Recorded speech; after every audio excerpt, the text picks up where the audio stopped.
How to log out of RedNote account. If you want to take a break and log out of your RedNote account, follow these simple steps.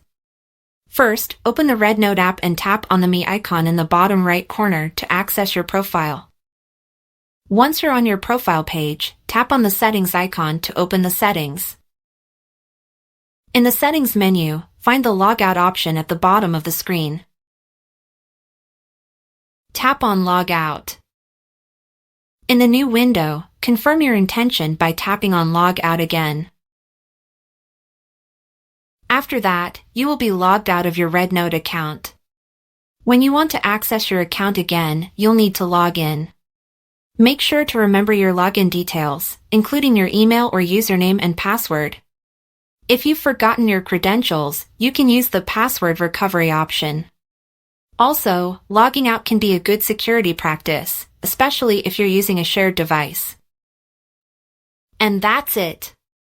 You've successfully logged out of your RedNote account.